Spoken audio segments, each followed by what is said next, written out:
Musky Factory.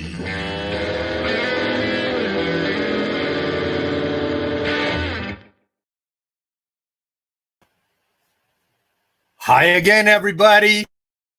Special thanks Slide in the Drift for rocking us into episode 19 of the Musky Monday seminar series, Slide in the Drift, available on Apple Music and Spotify. This week, 19 weeks, where is it? It's 19 weeks in a row that I've been sitting here and sipping moose milk out of my Muskies Canada Hamilton chapter mug. Still grateful and still enjoying the moose milk. Still glad that you guys are here. Thanks so much. Tonight's guest, wow, so many of us are so excited for this for all the right reasons. Doug Wegner, educated, hungry, equipped, teched out. If you don't know who Doug Wegner is in the muskie world, you don't have a computer. That's the only way that you could not know who Doug Wegner is these days. I'm pretty sure Doug Wegner knows Bill Gates and Mark Zuckerberg, because I can't turn on my computer and go to anything that any of those guys own without seeing pictures of Doug Wegner and monster muskies. Not great big muskies, monster muskies. So Doug is at the top of the list of the people who catch the most giant fish in the world every year. And so we're so excited to have Doug here. And I'm going to give an even better introduction in a few minutes. And I just got off the phone with Doug. He's screaming around, and he's going to be here at 7:14, Lisa. I think that's what we're predicting. So we're going to talk through until then. And our celebrity guest from Wisconsin, how many people have we had on from Wisconsin, is going to come out and join us on Ask the Biologist with Dr. Sean Landsman tonight. We don't have that. We gave Sean the night off. It's a good reason. He's been such a big part of this show every single week. We get so much good feedback from you, and all of us get to go to muskie school every single week. And what a great reason for Sean not to be here. Sean and Sarah gave birth to little Maggie on Friday night. Maggie is 3 days old, and she's an ESO kid. She's an ESO kid. Wow, debut picture. So just giant congratulations and happiness to Sean and to Sarah. And first shirt on a child should, of course, be a muskie shirt. How wonderful is that? What a great start in life. So, Sean, enjoy your night off. Thanks for all that you do, and we all look forward to seeing you next week on episode 20, the final Musky Monday seminar series event. I'll tell you a little bit more about that in a few minutes. Getting our thank yous out of the way at the start of the show. Thanks to you, the viewer, for being here all along, for all your questions, for all your Ask the Biologist questions. You drive where we go. Luke Gerard, an email question this week. Thanks a lot. He said, John, do you only own one t-shirt? And no, Luke, I own 12 t-shirts. They just all look like this one. So appreciate that, Luke. Thanks for noticing. Mike Spratt at home in the basement watching right now, making Musky Factory baits, and really busy this spring doing that. Thanks, Mike. Lisa Goodyear, producer extraordinaire, guide extraordinaire, woman of so many talents. Come on out here and tell us what's new for you, Lisa. Not too much. My thumbs are raw from making so many liters. But other than that, it's been good. I'm pretty excited. Tomorrow I got asked to host the Muskies Canada chapter meeting, so I'm looking forward to that. Going to do a presentation on just some tips, tricks, and hacks to get the most out of your boat to set it up efficiently. Yeah, well, and being efficient in your boat to minimize handling time, have all your tools in the right place, have your cameras in the right place to get the Doug Wegner type video stuff that just takes over the internet. Yeah, and you have a you have a brand new tricked out 20-foot boat. So if you want to know how to lay out a boat to be efficient, for fishing for muskies, for handling the fish, for getting your photos, Lisa's already done that. She is a MacGyver. I'm dating myself. For anyone who doesn't know MacGyver, that's somebody who just knows a lot of tricks and is really good with building and organizing. So that's the Muskies Canada Ottawa chapter meeting tomorrow night.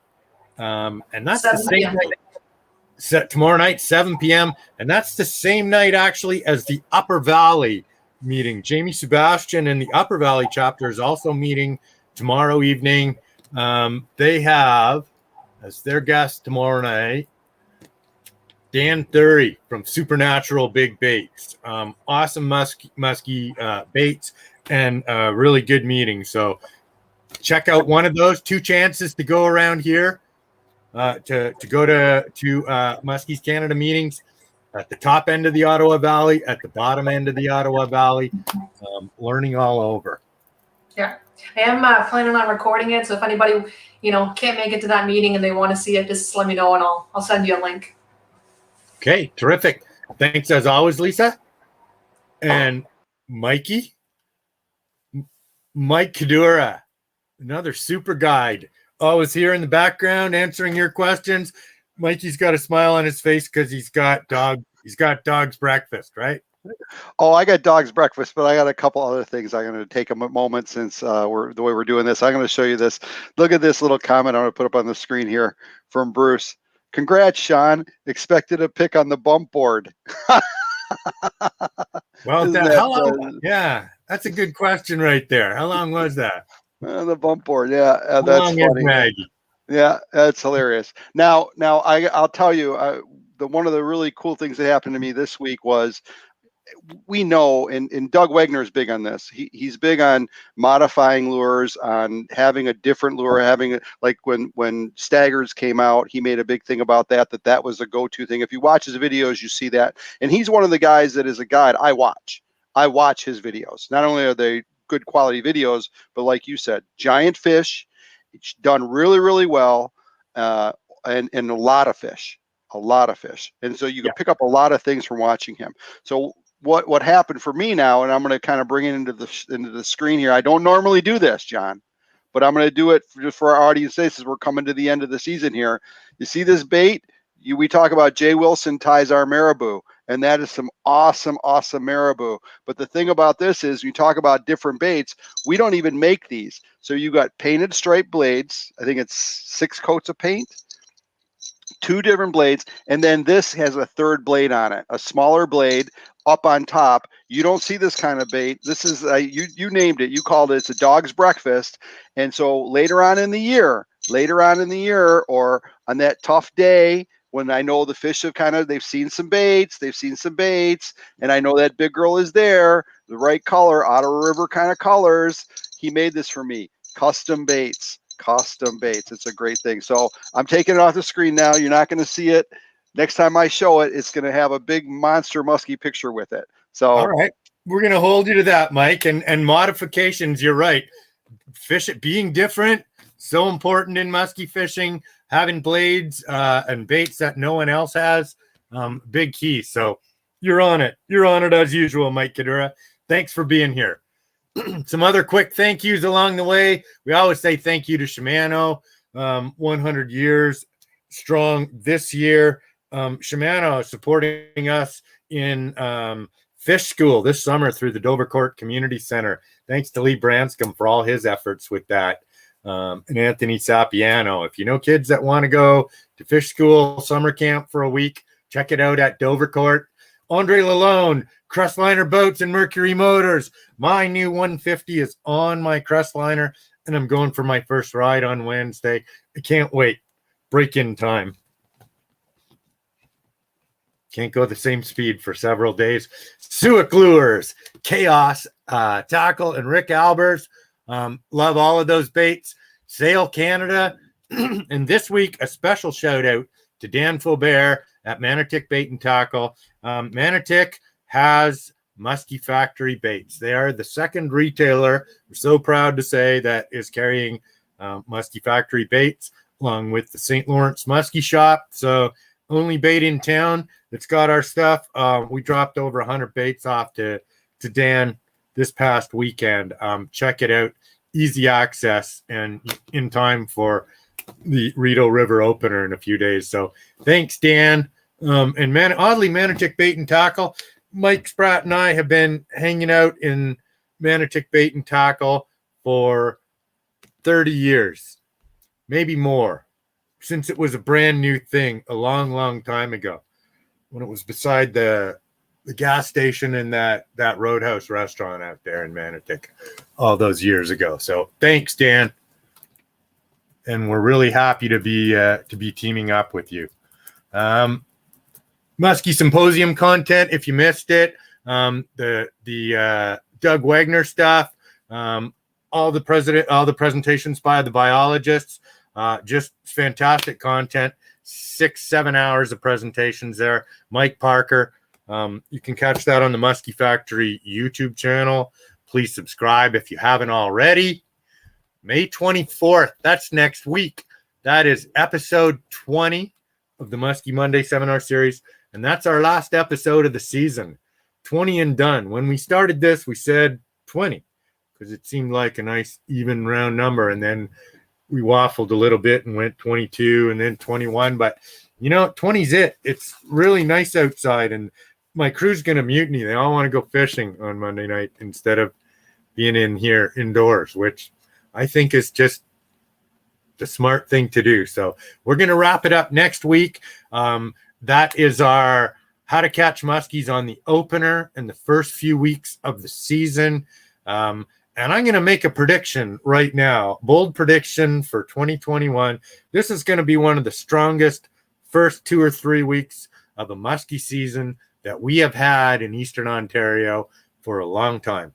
And I'll tell you why next week. I'll tell you how to make it work for you, but I'll tell you why it's going to be so good. And yeah, you don't want to miss that. So next week, last episode of the season, episode 24. And we're going to try and time this perfectly, even though we have no idea if Doug Wegner's made it home screaming in the pickup truck on the back roads, probably from a day out on the water. He's young and full of energy, and he's guiding all the time. It's nice to be young and full of energy. It's different because you don't need sleep, and muskies will motivate you to sleep in your car, to sleep in your boat, to think you don't need sleep for 2 or 3 days in a row.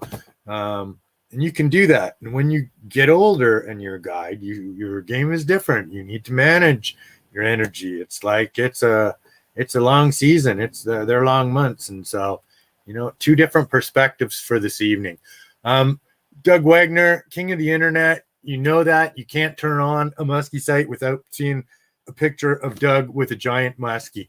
I asked Doug to speak at the Musky Trader Symposium, and he said yes right away. I was very excited because he's not a guest that we get to see out here in the East very often. He's just that guy who's always holding giant fish. But, if you've explored a little bit, you know that he's got so much good video, so much educational stuff out there. He doesn't just take the good pictures like Mike said, he teaches you. And so I have a lot of friends in Wisconsin, and I made some calls to see if Doug would be a good idea as a speaker and a symposium speaker initially. And I got a quote right away from one of my friends. I went to Maxim Outdoors, first of all. I have to say a big shout out to Joel and to Sheriff Dobbins from Fond du Lac, 2 of my good buddies. I fish with so many people from Wisconsin, and they're all really good fishermen. They're all very experienced, and they come from incredible competition, and the toughest trees grow in the strongest winds. And so these guys have a lot of competition, and they are good. So the quote that I got back about Doug is, Doug is the real deal. He's probably the number 1 young muskie guide in the industry. He's a very good speaker.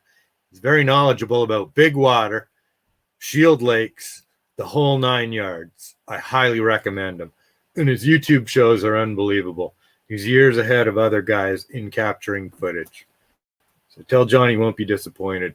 He's also very good with the latest and greatest electronics, and his seminars on electronics as good as I have seen. So he knows them inside out. And so that quote came from Mrs. Doug Wegner. No, it wasn't Doug's mother who wrote that quote. That quote actually came, and this is why I'm so impressed. That quote came from a guy who went and fished with Doug for a day and didn't catch a fish.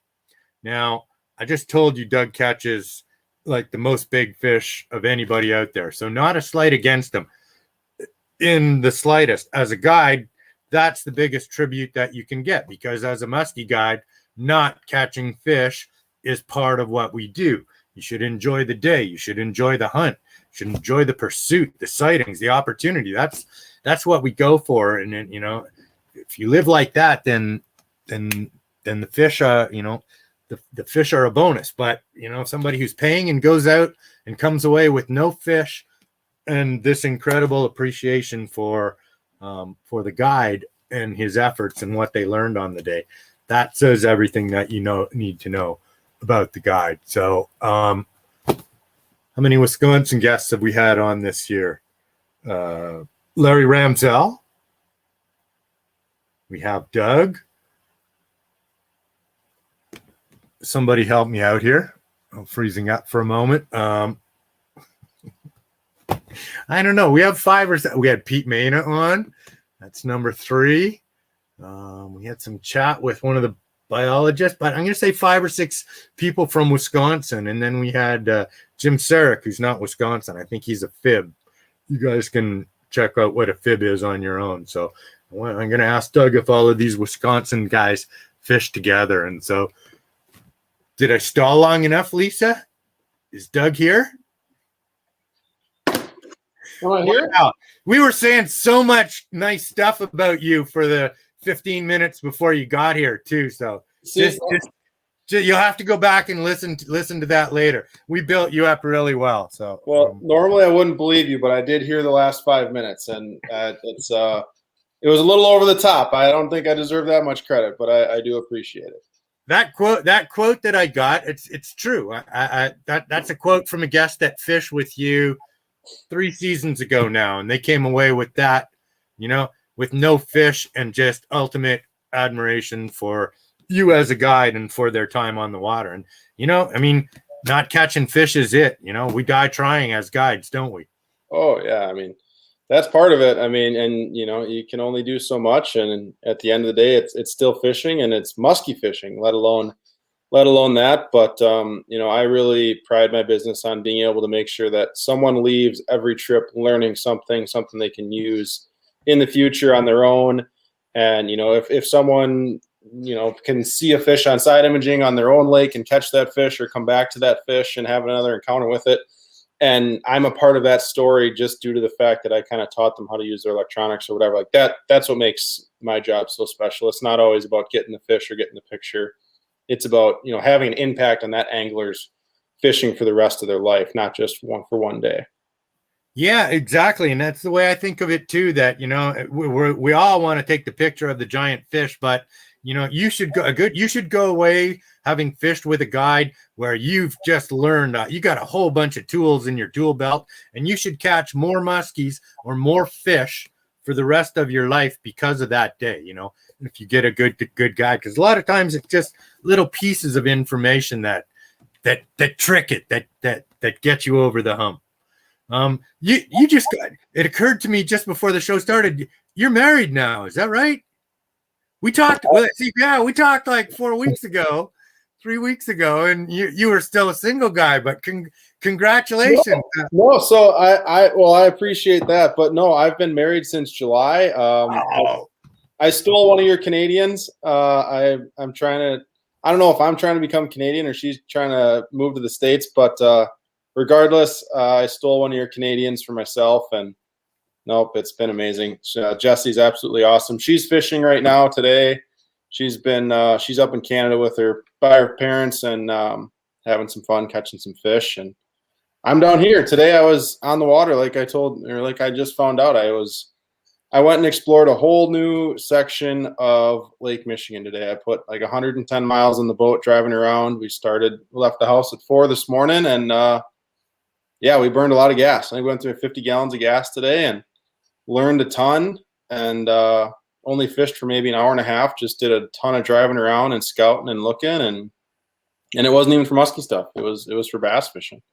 So wow. And so what were you looking for exactly? We were just trying. I mean, the Great Lakes in that section are just super clear. So I mean, we've got 15 to 20 foot clarity, so we can see the fish really, really well. And I just wanted to go explore some new water, see what's going on there. I mean, rock to sand transitions are huge, but warm water was the biggest thing today. We found some dirty water coming in from some tributaries, and the fish were just stacked in those areas. And once we found like 3 really solid areas out of 110 miles, but 3 really solid areas, and it was pretty. We'd see them with our eyes, or when the water was really, really dark, we'd have like 12 inches of clarity. You could mark them on side imaging, and we'd pitch at them, make sure they were smallmouth, and we caught a big pike today. We caught 2 walleyes, and we caught probably 20 bass, but we didn't even fish that long. It was almost like pre-fishing for a tournament. I mean, we were just pitching in there, making sure we had the right species. We were fishing no more than 30 minutes at the spot, and then just wanted to get to the next spot because we had a whole lot of water to cover, and I knew I had to get back for this. So yeah, it was a good day. Super fun. What a day. And I go looking for more fish. I actually had today off. I had a cancellation, and I was like, screw it. I'm going to go learn something new, because I don't get to do that a whole lot. When you got paying customers, you need to take them to proven spots, and you can't do a ton of exploring. And that's part of the problem of guiding full time. And last year, COVID was actually kind of a blessing for me. It allowed me to fish with my wife every day for 6 weeks and explore a ton of new water, and found a bunch of new spots away from a ton of pressure. And it was amazing. And now I guide on those spots with certain customers, and never would have fished that stuff. Never would have had the time to go and do that if it wasn't for COVID. So there's a little light at the end of the tunnel for that whole situation. Wow. Kudos to you for the learning. And, we did a show 2 weeks ago called The Guide, like how to get the most out of your guide, how to research your guide. And it's the preparation before the trips that make it work for a customer and for a guide. And so, for you to go and do reconnaissance like that, I mean, that's a big difference. A big difference between an old guide and a young guide is, and I said it before you got on here at the start, is energy and energy conservation. When you're a young guide and you have a day off, you go fishing, man. You go fishing yourself because you want to reel in some fish. You netted fish all week, but you need to reel some in, But when you're an old guide, you're just thinking, I got to manage this 7-day period because I'm going out 5 in a row next week too. So I'm going to sleep on my day off. And as a newly married guy, you want to spend some time with your wife on a day off, unless of course she's at a lodge in Canada. Wow. What's the lodge? Cedar Island Lodge is the name of their resort. It's on Pipestone Lake. So okay, she's been catching a bunch of bass and some lake trout. She actually lost a muskie yesterday. She was throwing a jerkbait for bass and said she had like a 42-incher eat it. And yeah, good deal. There are a lot of jealous guys listening to you right now, because a month ago when I talked to you, you fit us in between 2 walleye charters, got off the water, sat down, gave a 10 out of 10 presentation on electronics, and then boom, dropped the microphone, went back out on the water, got another big stringer of walleyes.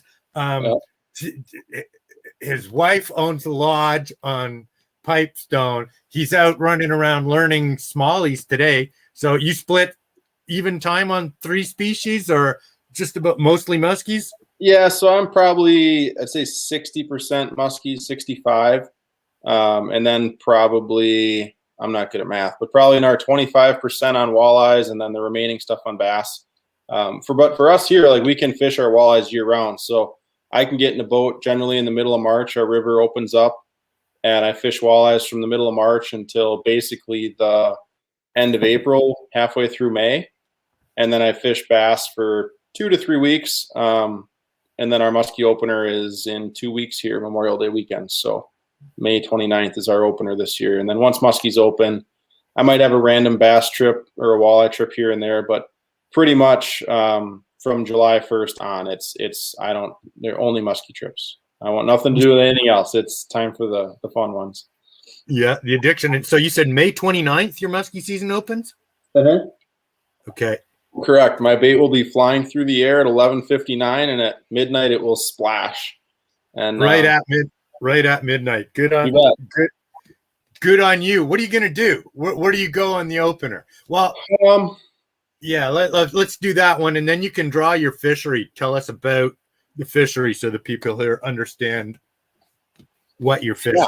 Yeah. Well, I mean, so when I fish here in Green Bay, obviously, I think we're going to talk about the two places I primarily fish, which is Green Bay and then Lake of the Woods. But I'm in the spring here for our opener. A lot of our fish are in the tributaries. They come up there to try and spawn. When I say try and spawn, it's because it's a completely stocked fishery. There's no natural reproduction here. So these fish are attempting to spawn, but they're in the tributaries. They're looking for the warm water, the current that's coming in. And there's some of the rivers we fish are, maybe 500-600 yards wide, and other rivers that we fish are a half a cast wide. But there's giant fish in all of them every single year. We've got a lot of fish in our system right now that are 53 to 54, and a handful of fish that are in that 56-inch range. But yeah, the spring is an absolute great time to catch them. They're concentrated in the rivers. They're in a very small section of this giant piece of water that I fish. So that definitely helps put your bait in front of some more fish when they're that concentrated. How big is your fishery? Like you talked about Clearwater in Michigan. That's Michigan proper. What Green Bay is off of Michigan, so that's not Clearwater, is it? So the further north you go, so the lower bay is about, I'd say, 18 inches of clarity, and the further you go north, the more clarity you get. And then there, the further you go north, once like the ends of my musky fishing is basically around the Sturgeon Bay area, which, let me draw a pin here quick, is about 35 miles from one end to the other. And in that, you'll go from 18 inches of clarity all the way to 20 feet of clarity. So we're about 35 miles long and about, say, 12 miles wide. So over 350 square miles. Okay. And what's the depth in there? I know you got a lot of shallow flats, but do you have deep water? We do have deep water. The stuff to the north gets deeper.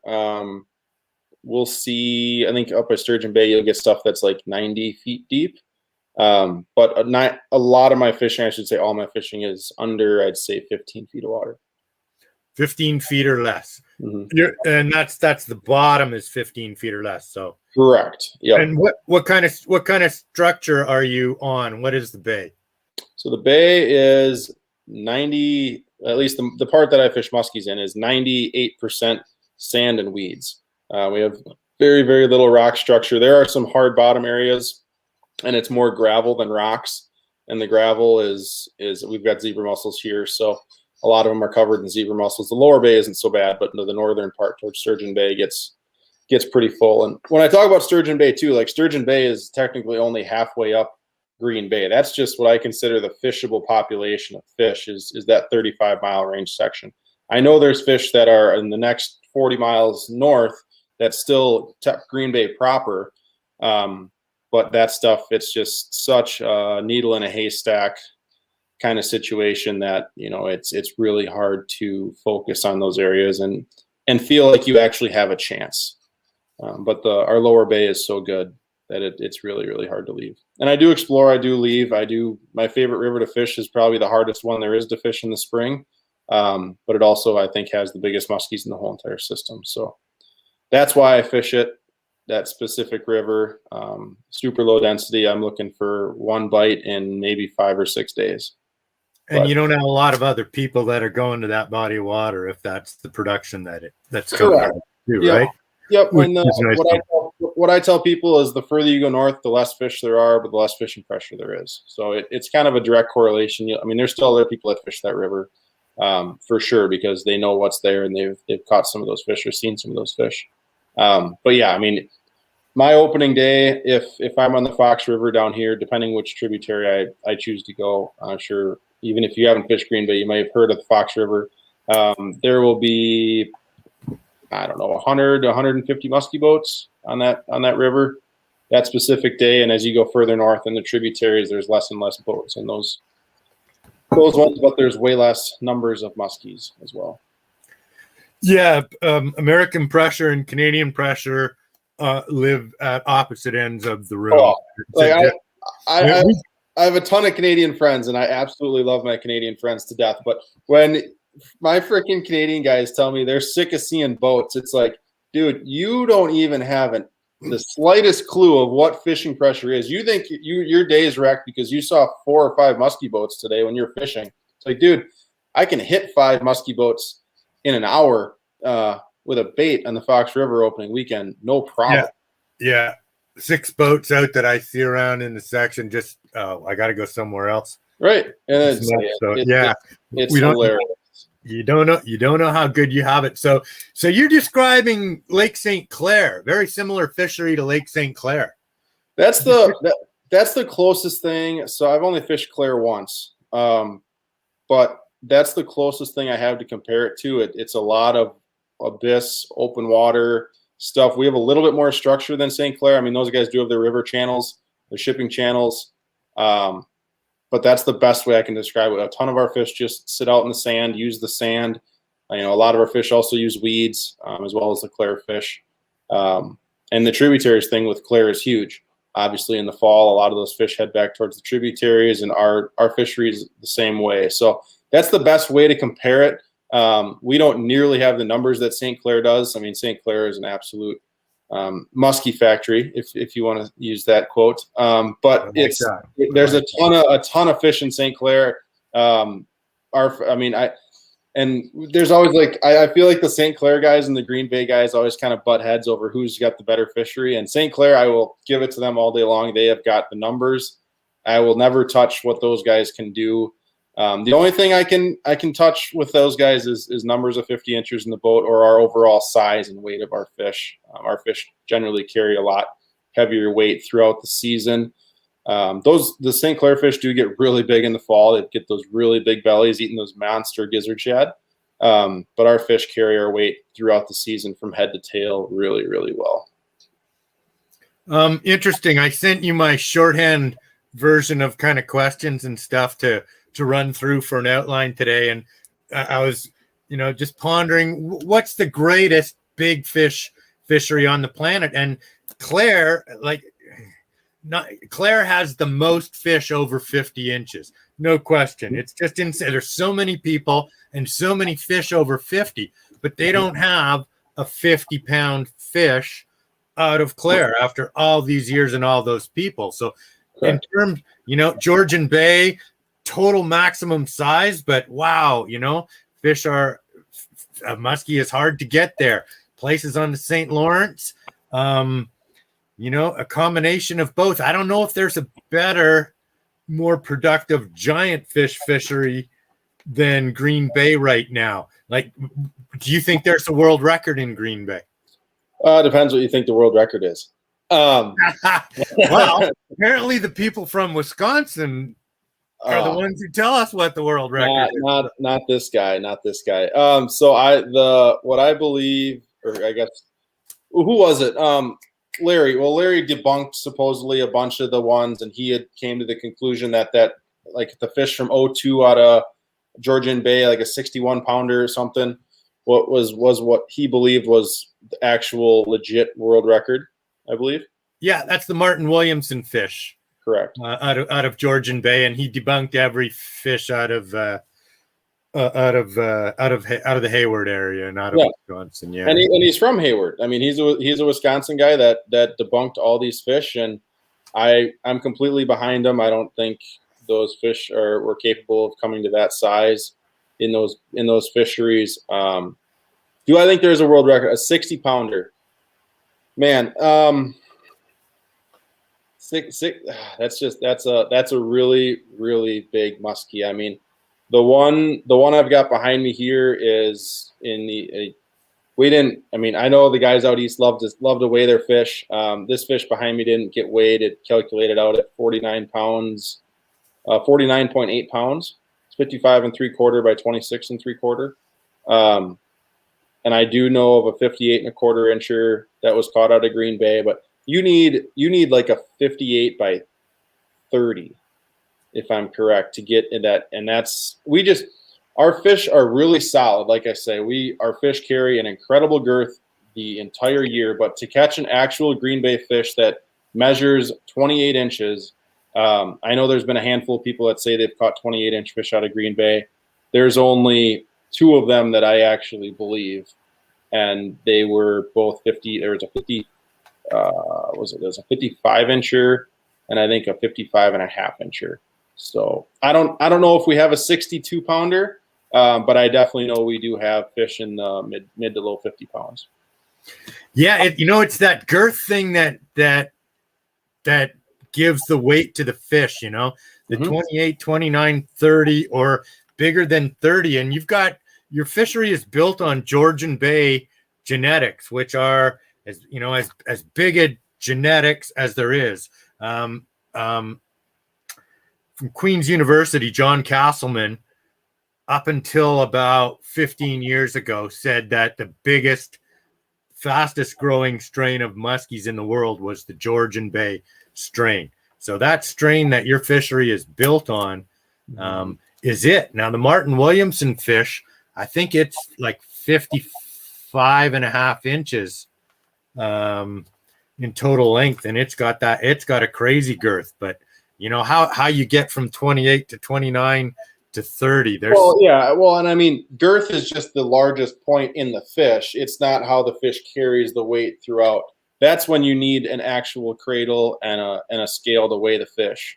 Yeah, and how a fish carries its weight. There's a belly girth, and there's fish that are logs all the way down. Correct. Yep. And so they carry them in a couple of different ways. Interesting question. You're one of the places that if you get a panel of who's who in the muskie world, Green Bay gets mentioned now as a possible next world record. So that's interesting. You said no natural reproduction, 0 natural reproduction, like 0.01%. Wow, that amazes me. Is there a chance for natural reproduction in the future? Is there groups that work to restore habitat? Yeah, so the DNR just finished up a 10-year study on trying to restore habitat for our muskies to successfully spawn on their own, because it's very expensive to stock our fishery. And their goal was to make it a self-sustaining fishery. And after 10 years, the people from Stevens Point that ran the survey, he just sent me his, whenever you get your master's degree, I forget the name of it, but he sent me his thesis. And was deemed that Green Bay is, after 10 years of efforts, is not seeing any increase in natural reproduction of our fishery. Wow. And is your area cleaner than it used to be? So our area, the biggest thing they had is that we don't have enough forage in our rivers or in our spawning areas to hold the eggs, and the eggs are just getting blown into the river channel and then getting pushed out into the wrong temperature water and then not successfully growing. So the places we do actually have natural reproduction are our tributaries, and actually one of the bays that do have a substantial amount of weed growth, and those eggs are actually holding on there. And like I said, it's a very small percent, because those places are at the very north end of our fishable muskie, what I call our fishable muskie population. And so there's not very many fish there to start with, and that's the only 2 places that we're actually getting natural reproduction from our fish. It's so neat that the studies go on. It's so neat to have this conversation with you, because it's such a contrast. Canadians, we live in isolation a lot, and we take for granted what we have, but our fisheries are all naturally reproducing, and they're very fragile. That balance for the apex predator in our system, it's really tough to maintain that, and it's through management. And you said right away, it costs a lot of money to stock a fishery, and we spent, I think, over $1 million trying to rehabilitate Lake Simcoe. It's the only stocking project here in Ontario, and that's slowly taking hold. They don't know, and that's one effort to support a fishery, to build a fishery like yours, many millions of dollars, two different worlds, and they've stopped stocking as much as they used to where you are. Is that right? Yeah. So we don't get nearly as many fish as we used to. We actually had, ever since they had VHS in our stocking ponds 07, 08, 09. So we did not get any stocking in 8, 9, and 10. They didn't want to put fish in our system that had VHS. There's the VHS debate with the fish from St. Clair. But yeah, we had 3 years where we did not have any fish stocked, and we're about to see that gap here in our 50 inchers, I would say, in the next year or two. And then after that, we get about half as many fish as we used to. Now we get about 10,000 fish a year. Before we were getting 18 to 25,000. Okay. Do your fish live to 30 years old? No, our fish age out at about 18. Wow. 16 to 18 is the life expectancy of our muskies. They grow so fast. We hit 50 inches in about 11 years. Wow. Okay. So a 50-inch muskie on the Ottawa is probably 18, 19, maybe 20 years old, somewhere right in there. So amazing. What a difference. Our forage base is incredible. We've got so much food for our fish. We've got obviously we're a little bit further south, so we've got a longer growing season. And yeah, a lot of our fish hang out shallow, so they're in warm water for a good amount of their time. So they grow very, very fast. We have the second fastest growth rate in the state of Wisconsin. Wow. Really, again, an interesting contrast in fisheries. I spend a lot of time in Ohio and Pennsylvania. They 14 years old was my knowledge is not current, but a 14-year-old fish was the oldest fish I'd heard of in those two states. And so it's interesting that a muskie can grow this big, and the faster you let it get that big, it's done and it's gone. So, wow. No, it's very interesting. And then you talk to guys. I know there's fish in Lac Seul that have been aged at like 30 to 31 years old, which is just incredible. Yeah, that's about as far north as muskies get. And our fish around here live to 30 years as well. Wow. St. Lawrence fish, Ottawa River fish, all to 30 years old, just colder water. Yeah, interesting. Just interesting about the species. So, are you a caster or are you a troller? Let's talk about catching fish now. So I am a caster. That's what I love to do. Our fish don't always want to do what I want to do. So I definitely troll I would say I probably troll more on Green Bay than I cast Green Bay. But the rest of my season, the month of July, I go to Lake of the Woods and I cast for the whole month there. And then the last year and this year, I'm going to be dabbling, doing some Minnesota stuff for about 3 weeks. And that'll be 90% casting, maybe 10% trolling. So I love to cast. That is my preferred way to catch them. But when it comes to a certain point in our season, our fish move out of our really predictable casting spots and they roam on these massive flats that are, and I mean, the rest of the bay, 90% of the bay is our trolling area and 10% of the bay is our casting areas. So when they get out in that 90% of the water, we were able to run 3 lines here per person in the state of Wisconsin. So it's super effective to get out your rods, get out a big spread, and just put the kicker in gear and cover a ton of water. Okay, you like to cast. I am a caster too. I would 10 times rather catch fish casting. Do you catch more fish trolling per hour than you do casting per hour? In Green Bay, yes, for sure. And I think it's simply because of the odds. I mean, you put 3 rods out per person at 3.5 to 4 miles an hour, you're covering way more water than you ever could casting. I mean, if I've got 3 customers in the boat, I've got 12 rods out. So you do that for 8 hours, and you've got a lot of water covered.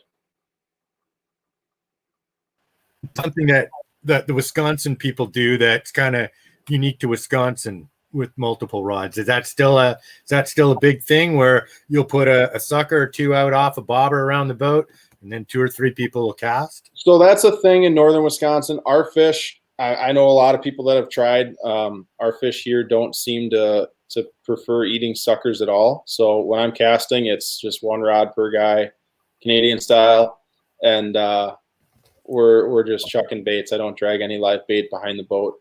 I've never caught a muskie on a sucker in my life. I can say that at 26 years old and whatever, over 1,000 fish, I've never caught one on a sucker. Wow. That's amazing. I fished suckers back in the day. It's a politically unpopular, incorrect thing to do up here because it compromises muskies, with throat hooks, and traditionally you give them time. I know there's quick set rigs, etc. in the modern day, but it risks the muskies a little more, and so it's not something that we typically do. And interesting part of Wisconsin fishing, for sure. Yeah, but then there's people that say trolling's cheating too, so there's that. Well, trolling was illegal in Wisconsin for. So northern Wisconsin, you're only allowed to. There's a couple of counties in northern Wisconsin where you are not allowed to troll, and I think it was 2 or 3 years ago now they made it legal. You can troll 1 rod per person and a maximum of 3 rods per boat. So those waters, they're still holding tight to that, which is fine, which is cool. I get it. They're small lakes. You never were able to do it in the past, and 1 line is good. I mean, I think there's a huge advantage. I think if people in northern Wisconsin aren't trolling that stuff, they're missing out, because there's fish that they can reach trolling that no one's ever been able to reach casting in the last however many. I mean, since the beginning of time, like you were not allowed to troll. So I think I would love to go. I don't have the time or honestly the desire to go fish northern Wisconsin, but I think if people really love their northern Wisconsin lakes and they're not trolling them, they're crazy. Because if you're allowed to do something that's been outlawed for so long, I think you're missing the boat.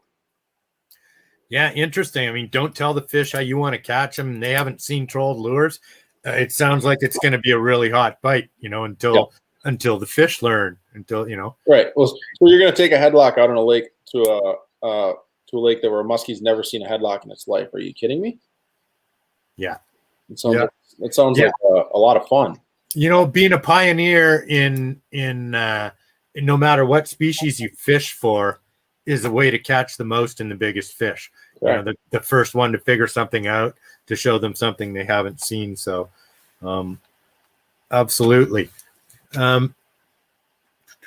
Are your fish, well, you described different degrees of visibility. What's perfect visibility for you? Do you seek out a particular visibility? So we don't have like the cloudy water or dirty water like Clair has. We don't get a whole lot of that. We do like some of our really good stuff in early summer, I would say is about 4 foot clarity, 4.5. I like it about 2. I want to be able to see the fish, but I don't want the fish to be able to see me nearly as easily, or give me a little bit extra time. Our fish are like we mentioned before. I mean, pressure. I mean, there's never a day when I'm musky fishing even if I fish 24 hours a day, there's never a day or a minute I can't see another musky boat. There's just a ton of fish here, so I think the lower visibility really helps.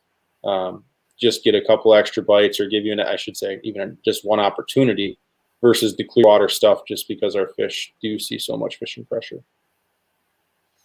Interesting. Your answer, 2, that's going to surprise a lot of people out there, because traditionally a lot of musky fishermen out here, the eastern guys, they hate dirty water. If it's dirty, gonna leave that alone. And I used to think like 4 feet was ideal for me. 3 to 4 feet of visibility, ideal. And we catch a lot of fish at the side of the boat, more every year. But even in the old days, we were a higher percentage than most places, because that 2, 3, 4 foot, the fish get a track of the lure, but they don't get a track of you. Right. So Interesting. Are your fish boat shy? When you set out a spread of 12 rods, you have 2 down and 10 out? So it depends on my wind is how I've come to justify it. My windy days, my boat rods are good. If it's calm, I don't have any boat rods. I've got all boards. So this is 90% of the time. Now I'm a huge electronics fan. I'm always electronics, I guess, are what I'm probably best known for as far as my musky fishing.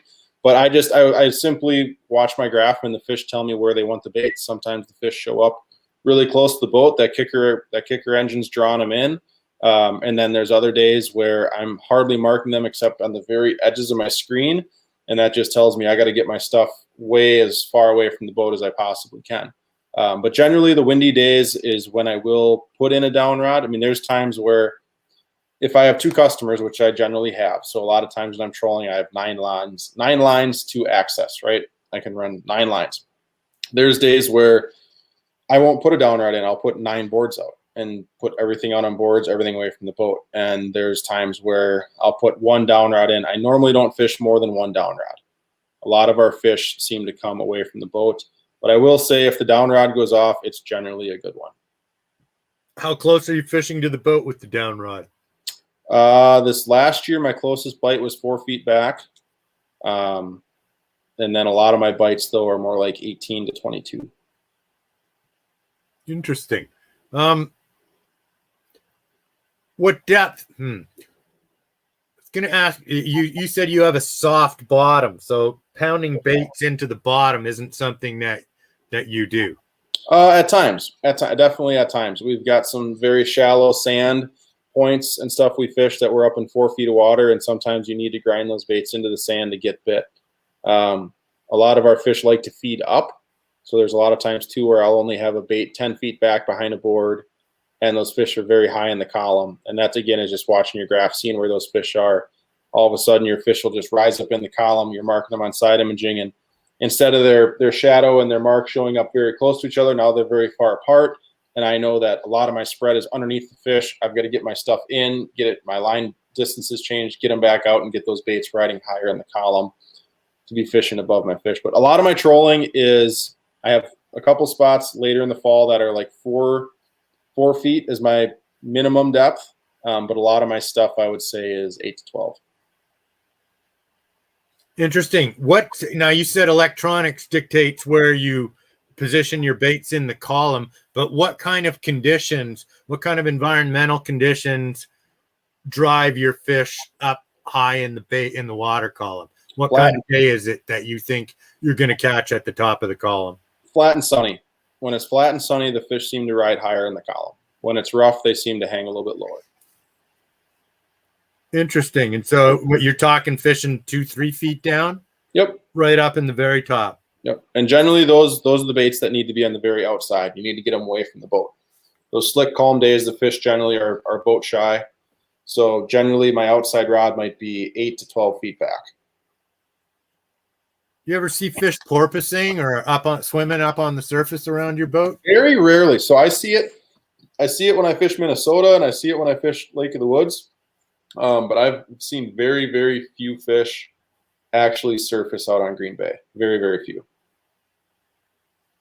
Like less than 5 in all the. I mean, I say all the years, but in the time I fished Green Bay, I'd say I've seen less than 5 fish porpoise. Less than 1 a year. I know that. Wow, interesting. Many fish porpoise. That's something that I see fairly regularly through the season out here, and especially in sunny, flat conditions in deeper water. If I'm ever out putting bait down in the bottom with my relatives, with my relatives' kids, that's the time we'll see muskies up on the surface on the sunny, flat days like that.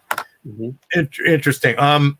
Tell me about a casting day. What you said you pick your spots. 10% is casting. 10% of the water you fish is castable or good for casting. So that's where the weeds are. Is that right? Correct. Yep. So that's where our weed beds are. I make the joke all the time. I fish 3 spots for 6 weeks.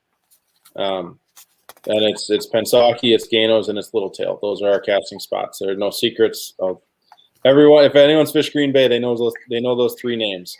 I'll lay them out for you. I'll draw you a map.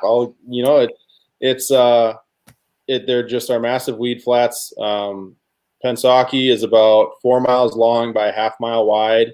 Ganos is about 2 miles by 2 miles, and Littletail is about half-mile by a mile. And those are our three casting spots. Wow. Yep. Okay. So, yeah. So I guess I forgot where the rest of your question went, but those are kind of our three spots that we fish. Me, as far as I think it was like how I go through a casting day. I facetiously said the weed beds because for me, the one place you go, like here, the one constant is if you find good weeds, you find good fish. And from our telemetry tracking studies, we have fish that live deep all the time, fish that live shallow, fish that share both. But the one constant is if you find the good weeds, you find the muskies. And so if you're a caster, it doesn't matter where you are, go to the good weed bed. That's where the fish are. So right. No, and we see fish in our weeds. We see a lot of fish that use sand. They may be relating to a weed bed, but they might be 2 cast lengths away from the weeds, laying out in the sand or laying inside the weed line on the sand. That changes from day to day. And again, that's electronics. That's side imaging is how I determine where those fish are and where I need to concentrate my efforts. But we get a really good morning bite. Low light periods in general, but our morning bite is really good, which I don't see with a lot of other musky fisheries that I fish. My days, I'm normally at the launch at 4 a.m. The boat's in the water at 4:15, and we're casting by 4:30. I wanna not be able to see my bait my first 20 casts, and then watch it get light, watch the sun come up, and generally we get a pretty good bite window in sometime in that period. I know 2 years ago I was starting trips at like 1 in the morning because we were getting bites between 2 in the morning and 4 in the morning was our bite window. And then once it started to get light and all the boats came out, it was done. But if you were going to catch one in an 8-hour trip, it was going to be between like 2 in the morning and 4 in the morning. That was your window. Yep. Wow, that is so hardcore. The morning thing, that's just different than musky behavior that's studied. Sean Landsman, our house biologist here, in the Rideau River, they have a bunch of fish with transmitters, and they swim into a field of transponders. And the maximum movement and activity was sunset. The minimum was the morning. So interesting. Minimum was the morning, and so the activity kind of was lowest in the morning, continually rose through the day, peaked at sunset and shortly after, and then came back down to low. Now, and that's from the transmitters here. That's what a lot of the Eastern fishermen would tell you works for them. Sunset much preferable to sunrise. But Bill Hamblin, one of the greatest Georgian Bay fishermen in the modern day, who wrote 120 Days, a great book on fishing Georgian Bay. Bill believes he's fishing for the fish that have the same genetics as yours, and he truly believes that the best time to catch the biggest fish is that pre-sunrise. He thinks those big fish come in out of the deep water or deeper water, that they feed overnight, and then they go back into a lull for the day. So when do you catch your biggest fish? So this fish behind me, this is the biggest fish I've ever had in my boat. This fish, I want to say, came at like 1 o'clock in the afternoon. My biggest casting fish is 55 by 25. That fish I caught at about 11:10 p.m. It was right at moonrise. That night I had caught a 50.5 incher just after sunset, and then my boat partner caught a 48 incher about an hour later, and then an hour and a half later I caught that 55 incher right on moon. Right on the moon. Wow. So now go to the family lodge. what's it like on Pipestone? Is morning still go time or sunset there? So sadly, when I go to Pipestone, I'm not the earliest riser. That's kind of my relaxed time. And my boat partner is not a morning person. Jesse is not a morning person. So generally, but that being in super gin clear trout water, sunset for us has been our best window. But then, like, majors and minors have shown to be very key, more so there than I would say on Lake of the Woods. I think it has to do with generally the clear water. I think majors and minors are definitely a more important thing in your more clear water areas. Yeah. Peaks, especially in pressured areas. The peaks, you catch fish on the peaks no matter where you go in the musky world.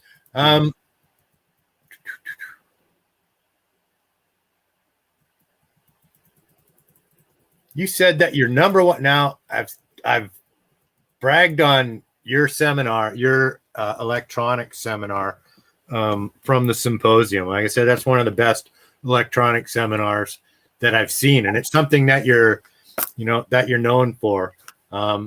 Give us a quick rundown of electronics. But before we do that, I'm really bad at talking past all the questions that we get up there. I see them. This is your show. I'm just. You know what? And I do this every single week, man. It's hard to train. Old people, man. So, Rick, can you mark fish in thick weeds with megaside imaging? So yes, the short answer is yes. I can see weeds. In the seminar I did for the symposium, I do have an image of a fish, and this is with even a Gen 2 mega unit. For you guys, I run specifically hummingbird units. They offer the best side imaging available out there. If you're not using the mega stuff, you're missing out as far as the side imaging stuff. But I do have an image on that presentation where my boat is sitting on top of the weed bed, and then I've got about 45 to maybe 50 feet of weeds. You can see the weed bed, then you can see where the weed line ends, and there's a fish sitting right on the edge of the weeds. And that transducer is actually shooting through 50 feet of weeds and picking up that fish on the other side. So it depends how thick. Thick. There are weeds you're not going to shoot through for sure, but it definitely allows you to pick fish out through weed cover for sure. But how thick is kind of the question. Yeah, we could have done a whole show on electronics, and you said it. It's not a rod, a reel, a lure. It's nothing else that it's electronics and timing that catch you fish. And I described you in the write-up for this as a new age guide. Young, hungry, really educated. For a guy, you're 26, you talk way beyond 20. You have so much more experience built into your 26 years already, but you're also a monster student of technology. And technology, even I have come to realize in the last bunch of years that if you're not learning technology, you're missing out. And the people that know the technology, they're the ones who are going to catch your fish. So yep. You got to get on this, plain and simple. Do you use the side imaging? What about the 360 view? Yeah, so that's something I picked up this last year, and I've used it now for muskies, walleyes, and smallmouth. I use it every single day on my boat. It definitely has put more muskies in my boat. It's put a ton more walleyes and a lot more bass in my boat. It's a game changer for sure. If I had to pick one, I would still pick the side imaging, but the 360 definitely does catch a couple fish for me every year. Interesting. Why do I want? Because I've looked at that 360, and that's a pretty sweet toy.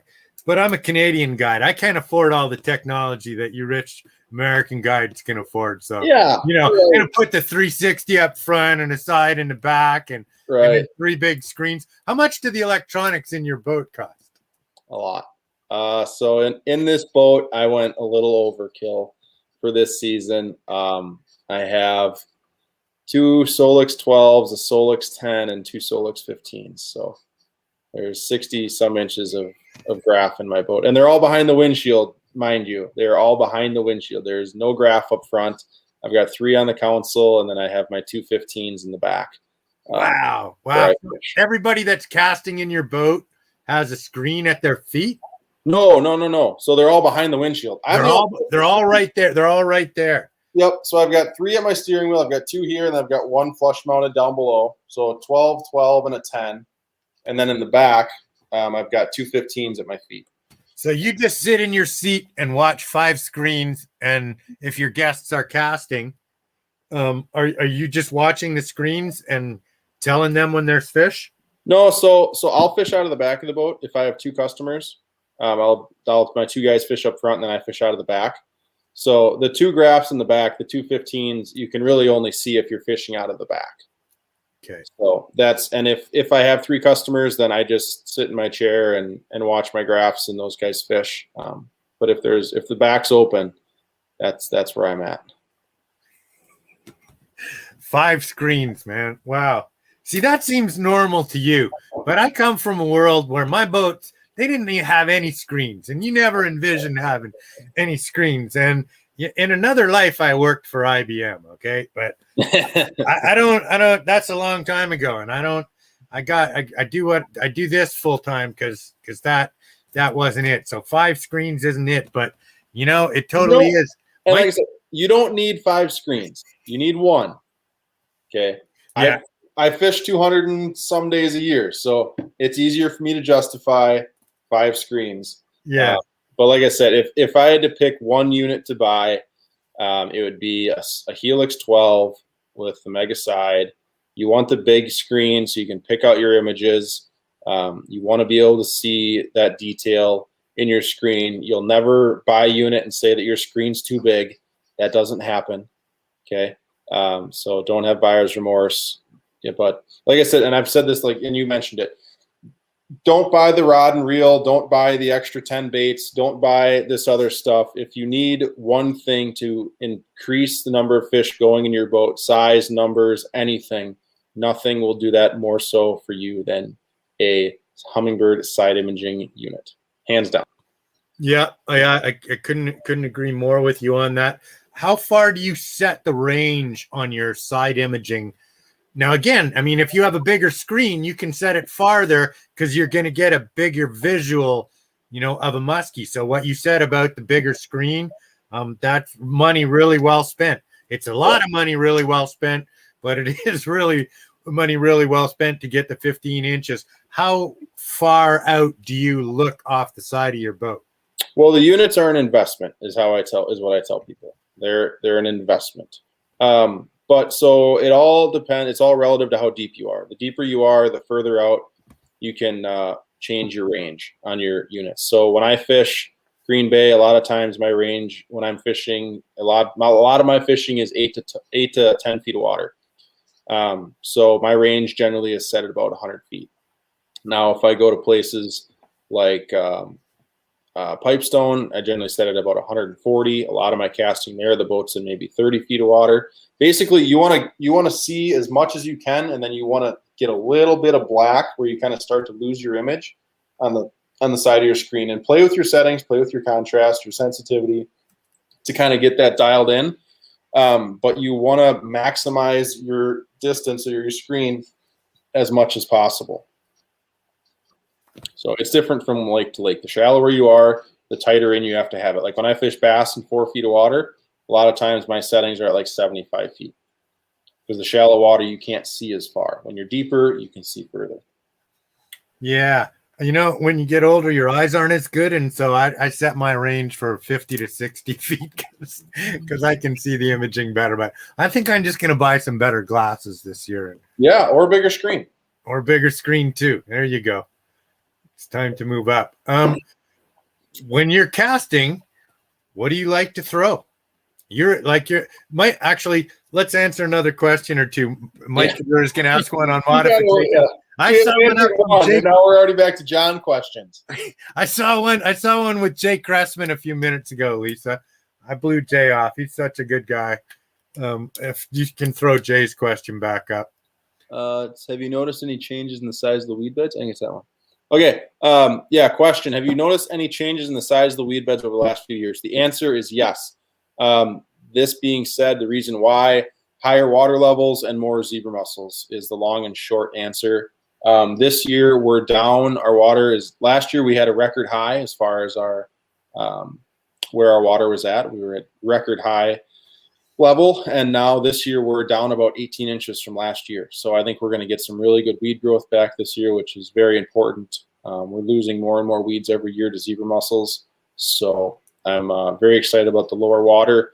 Our rivers are going to be a little bit closer to being inside their banks. I don't think we're going to lose as many fish up in the marsh and the trees and places where we can't get to them for the spring bite here. So I'm excited about the lower water. I think it's going to be good. I do think it's a good thing. Yeah, it's a simple recipe. It's light penetration. You have high water, you know, with the turbidity, the light just doesn't get down and the weeds don't grow. And so we had a guest on last week named Hedrick Wachelka. And one of the great things Hedrick's driver of research, head of the Ottawa chapter of Muskies Canada for so many years. But a long time ago, he taught me one of the best tricks, and that was go out every spring and mark your weed beds. Your electronics show you now, but you know, in the old days we used to go, because it's different every year.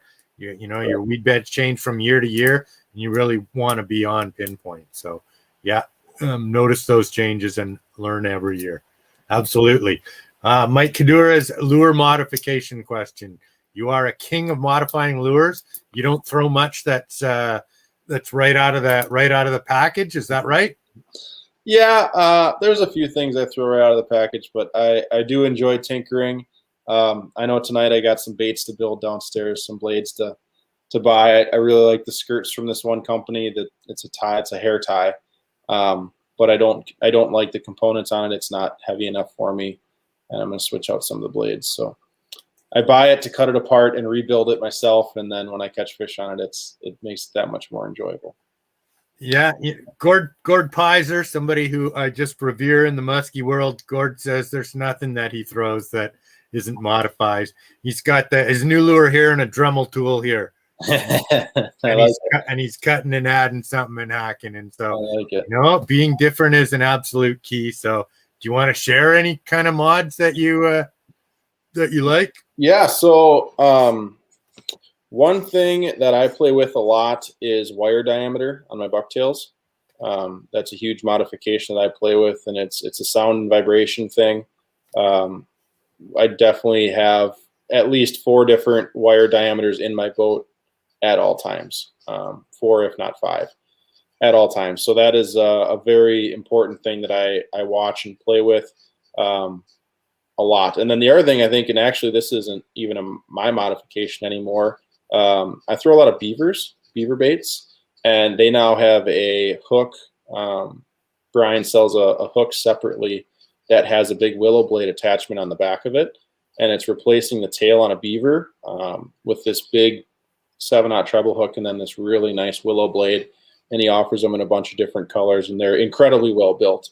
But I'm excited to not only fish that on a beaver, but also put it on maybe some crankbaits for trolling or something else. But muskies love blades. Adding a blade to a bait, like Red October now makes some of their attachments with blades in the back. I mean, years ago I used to make those, and a friend of mine actually turned me onto it and adding blades to the back of tubes. And muskies love blades, right? Absolutely love them. And the more blades you can put on, we put blades on our rubber now. Bulldogs, Poseidons, swimming dogs are huge for me.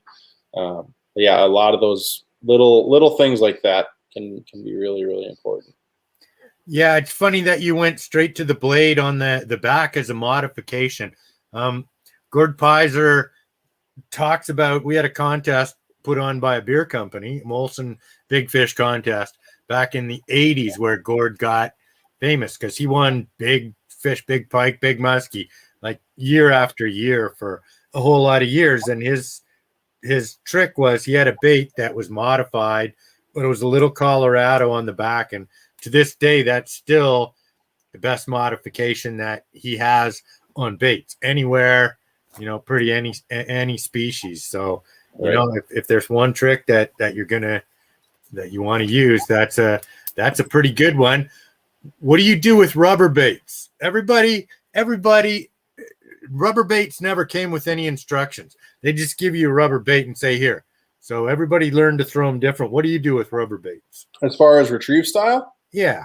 I play with them a little bit. I'm a big pull pause guy with them. I'm not huge on a straight retrieve. Unless they're the swim baits. I say swimming dogs are super good for me, and I do straight retrieve those to a point. But a lot of my stuff is pull pause. I love bulldogs. Absolutely love bulldogs. They've been around forever, but they still catch some of my biggest fish every single year. Bulldogs are absolutely amazing for me. And then the beavers now have been really good to me. Last year I had an amazing year on beavers. I'm really excited to use those more this year because I think a beaver is kind of in its own category. It's not a rubber bait. It's kind of a hair swim bait. It's one of those things it's so versatile. You can do anything and everything with it. But a lot of that stuff I like to fish in a pull pause with some kind of irregularity, once or twice a cast mixed in. But I'm mainly a pull pause guy when it comes to rubber.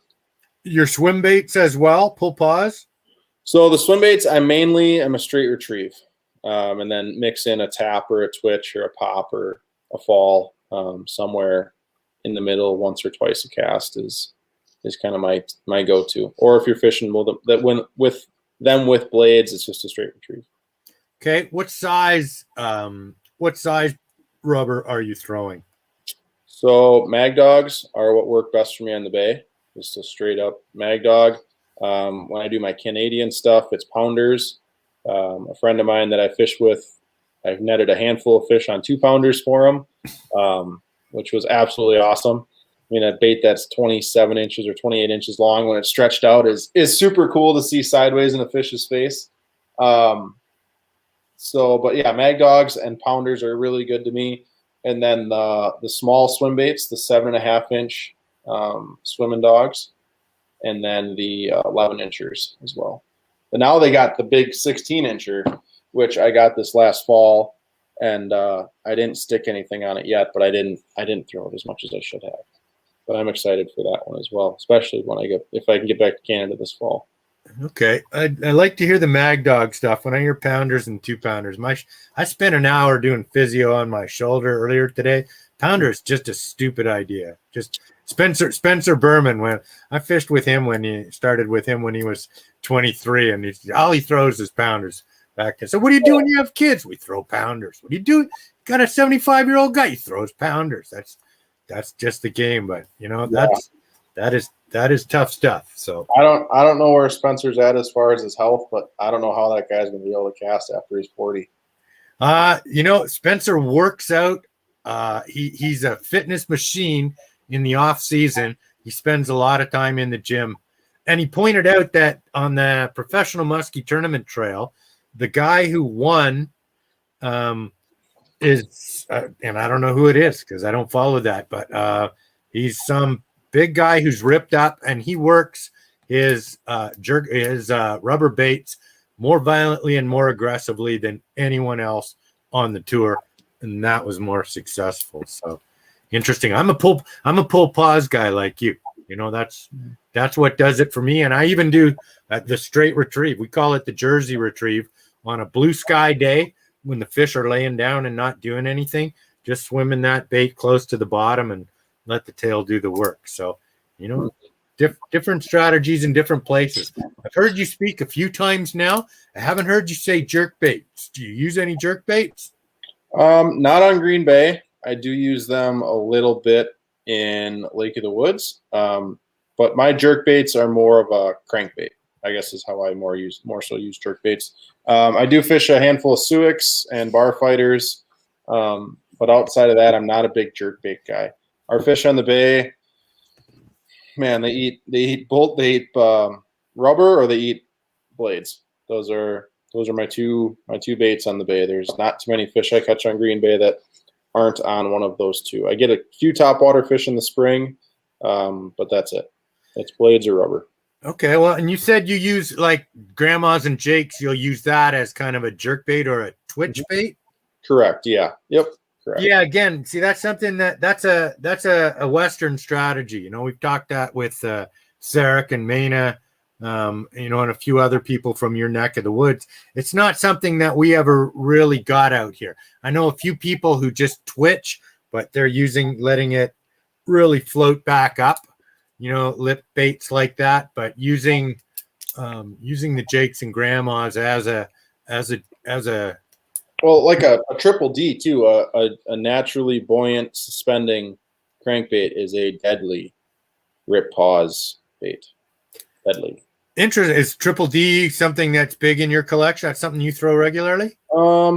So I don't throw it as much as I should, but I was along for a trip once. A good friend of mine was throwing it on woods, and man, he was pulling fish up behind me and catching fish up behind me like absolute crazy. They're huge on Eagle. Eagle Lake is a huge triple D place.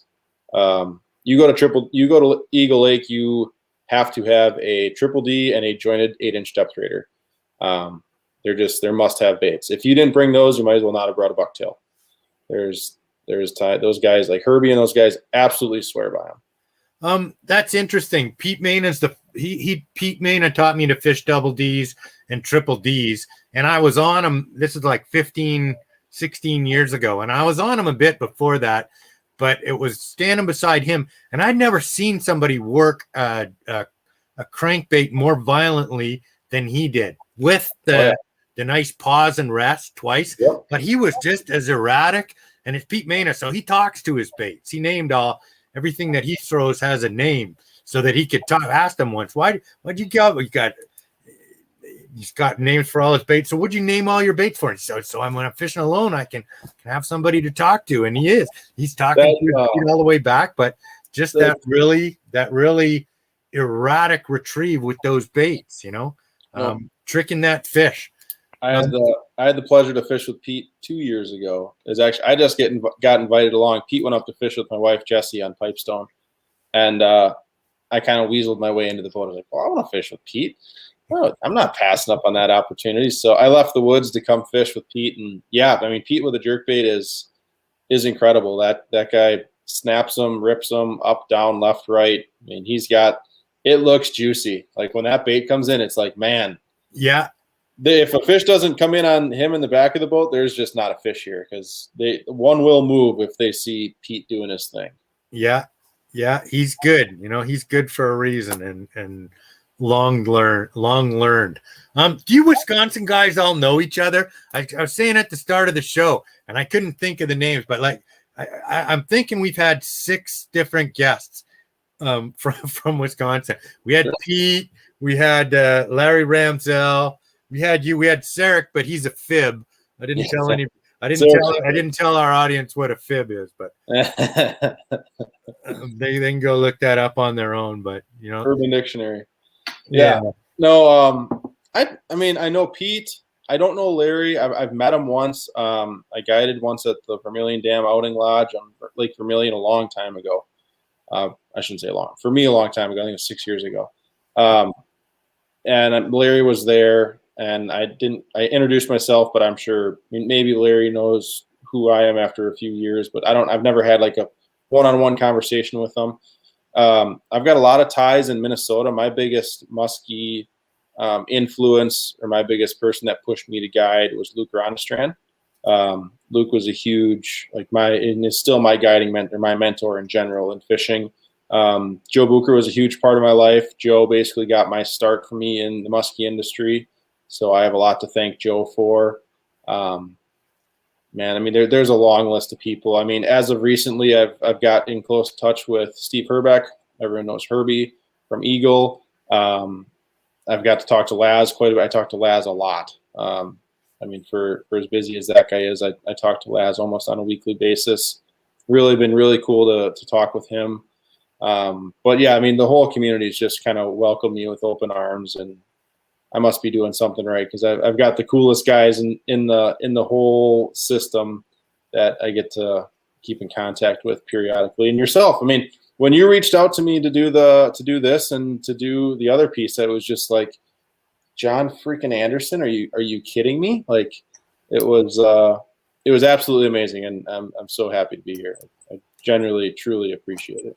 Wow, thanks for saying that. And on my end, I said, "Hey, Doug Wegner knows who I am." I can't believe that. Wow, that's pretty cool. So, the Musky world's not as big a place as it used to be. So no, yeah. I mean, my Canada guys, I got to know a handful of really cool guys in Canada.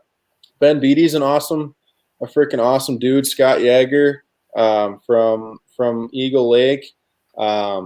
Man, and it's been really, really cool. Mike Ross is from out your way. I talk to Mike quite regularly. I got to know him through Thorn Brothers, and yeah, it's just a whole group. I mean, the group of people we have in this sport is just so awesome. I mean, and there's a lot of characters. There's a lot of characters that make it fun. Hoser's one of my favorite people in the world. There's the character. There's the character. I love him. More eccentrics and more characters in the musky world than people that chase any other fish. Absolutely. So you can't go wrong. Where are you going to be in 5 or 10 years? What do you want to do? Oh man, I'm trying to figure that out right now. I want to spend. I'm always going to fish on Green Bay. I'll always be here. It's a great place for me to be able to run my business. I can start guiding in March. By the time, like, my friends in Lake of the Woods, even fishing the Minnesota side, Minnesota just opened up this weekend, as Ontario did as well.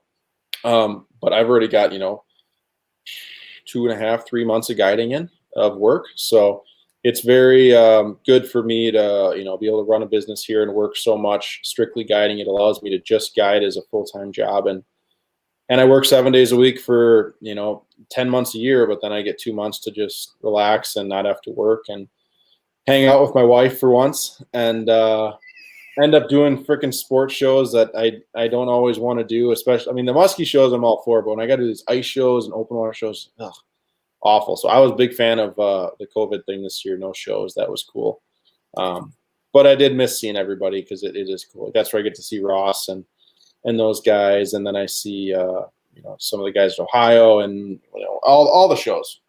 But where I'm going to be, man, I do want to start spending more time in Canada. Now that I have stole a Canadian, I will be able to eventually spend more time up there and run my business up there more. I'm excited about that. There's a lot of lakes, and I've got a list this long of lakes that I want to fish in Canada that I just haven't got to yet, but I need to get to. But man, I mean, outside of guiding, I really like working with a handful of the companies that I work with. I want to make those connections stronger and grow with those guys. I'm really in with a really cool Daiwa project right now. Hummingbird's a really big part of what I do, and Sam's. I mean, I have a ton of awesome companies behind me, and actually knowing the people that run the company, Beavers Baits, Musky Frenzy Lures. I mean, the list goes on and on of all these awesome people I've met. I now have my own line of leaders. I know we have been selling an absolute ton of leaders. People are really liking those, and that's really the first thing outside of guiding that I'm making as far as a little bit of an income, and then like shows and seminars and stuff like that. So I'm not sure where I want to go with my guiding business yet. I don't know if I want to have anyone work under me. I'm not ready for that. I know I could have someone at this point, but I'm just not quite ready to take that step yet. I need to figure out how I'm going to do that. Yeah, I mean, you said it all. You said I work 7 days a week for 10 months, and then I get 2 months off. And a guide thinks that's a really great deal because you get to spend all of those days fishing. And so, kudos to you. One of the highlights of my winter is meeting you and getting to talk to you. Watching your electronic seminar was again going to school. And I said earlier before you while you were still racing to get back here to join us tonight, I said at the start that I figured, when I was first looking into you, that I didn't know a lot about you, but I figured you knew Mark Zuckerberg and Bill Gates, because every time I turn on my computer or went near anything one of those guys owned, there's a damn picture of Doug Wegner holding the big musky, and it's a new picture. It's a different one every time. So, neat getting to talk to you after that and putting a person to all of those great big fish. You are wise well beyond your years. You set a standard for us with photography and with the quality of your YouTube stuff, Doug. So thanks for all of that, man. A pleasure to get to hang out with you. Oh, I appreciate that. And if I know you keep mentioning the electronic seminar, and if anybody here hasn't seen it, I think you mentioned, are all those recorded and on a YouTube channel for anyone else to see? Yeah, the stuff from the symposium is on the Musky Factory channel right now. It's still in an all-day Saturday and all-day Sunday. And Lisa's going to break out just the seminars. Your seminar is already separate, but we'll have that posted. Again, fantastic. And go to Doug's YouTube channel as well. Tell us where that is, Doug. Just Doug Wegner Fishing. I was just going to mention that, yeah, I did that seminar a year or so ago, and I did record it as well. So I think the one that I did with you might be a little bit better one to watch, just because you can see my mouse kind of move over the screen, versus the other one I filmed. It was a packed house full of people, and I just had my camera set up, and you can't see the images quite as well. But I've got all kinds of fishing content on my channel, anywhere from like catching fish, explaining stuff in those videos, and then also stuff off the water as far as like terminal tackle, bait modifications, rod reels, all kinds of. I've got like 30 videos right now on my channel that are ready to go and ready to be posted. I just haven't got them all posted yet. So I generally release one every day. There'll be another one tomorrow night. 6 p.m. on Tuesdays is when I release videos. So it's pretty much once a week. That's part of my 2 months off, is editing all my videos and getting all that done and filming that stuff. But yeah, there's all kinds of information there. You can, if you're an experienced guy, I'm sure you can learn something. If you're new to musky fishing, it's a great place to learn. Fantastic, Doug. Pleasure to meet you. Thanks for being here. Thanks for doing this. Continued success, and I look forward to many more giant musky pictures from you ahead in 2021. Well, now I can text them to you before I show them to the rest of the world. All right. I generally wait a few weeks. I'm always a little behind on the 8-ball. I don't need people right on my tail, so now I can just text them to you. But no, it's been a pleasure. I greatly appreciate you having me, and yeah, I look forward to talking this season. Okay. Super, Doug. Thanks again. All the best to people out there. Join us next week. Musky Monday Seminar Series, Episode 20, the finale. Everything you need to know to be ready for the opener. We'll see you then. Thanks, Awesome. Doug. Thanks, guys.